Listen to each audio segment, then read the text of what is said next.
Continuando con la fisiología del corazón, pues terminamos, ¿verdad? Acá con el impulso del eléctrico del corazón del nódulo sinusal al nódulo auriculoventricular, al haz de His, a su rama derecha, a su rama izquierda, a las fibras de Purkinje, y acá está explicado en otra imagen: nódulo sinusal, nódulo auriculoventricular, haz de His, rama derecha, rama izquierda y fibras de Purkinje, donde se propaga ese impulso eléctrico. Algo importante, ¿verdad? La actividad eléctrica del corazón se va a medir por medio del electrocardiógrafo.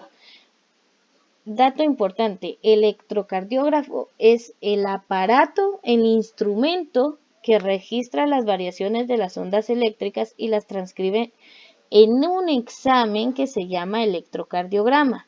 Entonces es muy diferente si yo les pregunto ¿qué instrumento mide la actividad eléctrica del corazón? Usted me tiene que responder electrocardiógrafo.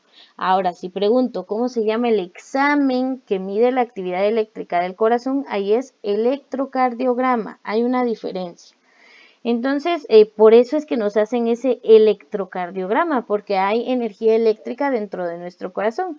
Cuando algo impide el paso de ese impulso eléctrico, por ejemplo, que fuera en las fibras de Purkinje del lado del ventrículo derecho, entonces allí el corazón va a tener problemas para la sístole de ese ventrículo y la persona puede tener insuficiencia cardíaca. Su corazón no tiene la fuerza para enviar la sangre a todo el cuerpo. Puede deberse por un infarto a esa porción del miocardio o por alguna degeneración congénita o por la edad, ¿verdad?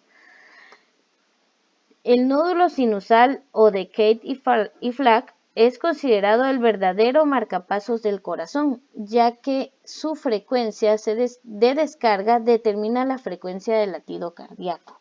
Entonces ya vimos que son un promedio de 75 pulsaciones por minuto. Quien determina cuántas veces su corazón va a latir en un minuto es el nódulo sinusal. Este es el marcapasos natural del corazón. Quiere decir que si usted tiene pocos latidos por minuto, puede ser un problema eléctrico en el corazón, una falla en su nódulo sinusal, o si tiene taquicardia generada por un fenómeno eléctrico, puede ser una sobreestimulación de este nódulo sinusal, ¿verdad? Eso depende de la enfermedad que le esté afectando. Bueno, el fenómeno químico activa el fenómeno eléctrico y este ya va a activar al fenómeno mecánico. El corazón, como todo músculo, tiene la propiedad de contraerse. Cuando lo hace, sus cavidades se reducen, se comprimen, se oprimen. Esta reducción se denomina sístole. Cuando el corazón se relaja, recobra su forma primitiva, es decir, su forma normal, y las cavidades se dilatan. Esta dilatación se llama diástole. Durante las diástoles, las aurículas y los ventrículos están relajados y se llenan de sangre, mientras que durante las sístoles la sangre es arrojada de la cavidad, es decir, se comprime y la expulsa.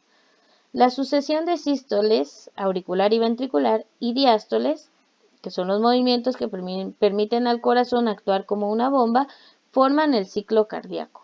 Ya sabemos que el ciclo cardíaco entonces se forma de sístole auricular, sístole ventricular y la diástole general del corazón. Acá podemos ver el latido cardíaco en tres fases. Número 1, una diástole, donde se relaja todo, entra la sangre de las venas pulmonares a las aurículas. Número 2, hay una sístole auricular, las aurículas se contraen enviando la sangre a los ventrículos. Y número 3, una sístole ventricular, donde los ventrículos se comprimen y envían la sangre a ya sea la arteria pulmonar o la aorta, ¿verdad? Entonces, esto es, en este orden se realiza el ciclo cardíaco. Ciclo porque, como ustedes pueden ver, de forma cíclica se repite una y otra vez y es lo que permite que usted pues siga vivito y coleando. Aquí podemos ver el proceso del ciclo cardíaco, donde número 1 está acá. en la vena cava superior y vena cava inferior, que son las grandes venas del cuerpo humano. Estas dos se conectan a la aurícula derecha, las dos. Entonces, entra la sangre poco oxigenada por las venas cava superior e inferior a la aurícula u atrio, es lo mismo, derecho. Dice poco oxigenada, pero más bien va cargada de desechos como el dióxido de carbono y otros. 2. La aurícula derecha pasa al ventrículo derecho, es decir, esto es simultáneo con lo de la aurícula izquierda, pero ahorita vamos por partes.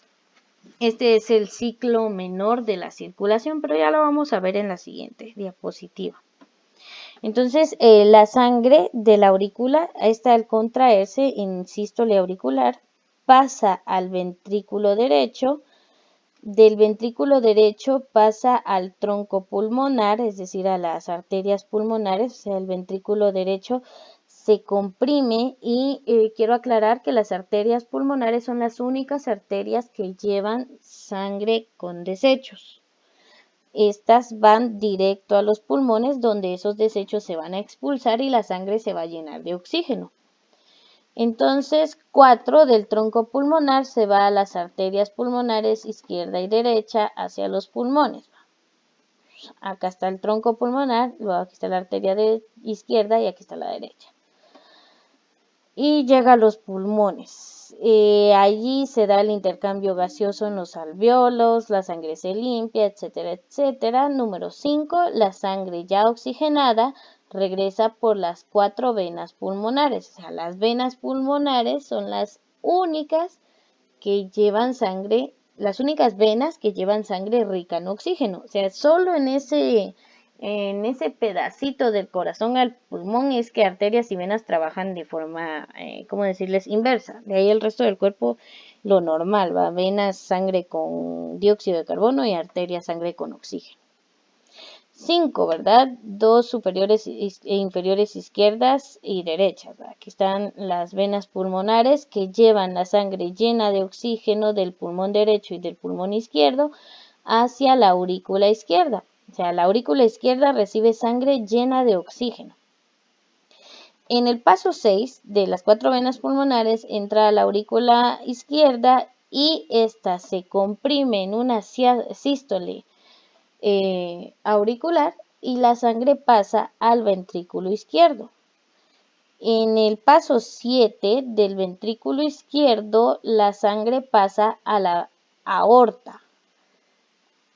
Acá sube al vaso sanguíneo más grande del cuerpo humano que se ramifica de tal manera que vaya hacia los brazos, hacia la cabeza, incluso hacia la parte inferior del cuerpo. Entonces se ramifica para abarcar y llegar a las demás partes del cuerpo. 8. De la aorta ya la sangre rica con oxígeno y nutrientes, los nutrientes los pasa recogiendo por ahí, por el estómago, por los intestinos, más que todo por el intestino delgado. De la aorta ya la sangre es distribuida hacia todo el cuerpo por las diferentes arterias. Entonces aquí se ramifica en todas las arterias que llevan sangre con oxígeno a cada una de las células de su cuerpo. Entonces a eso le conocemos como circuito sanguíneo.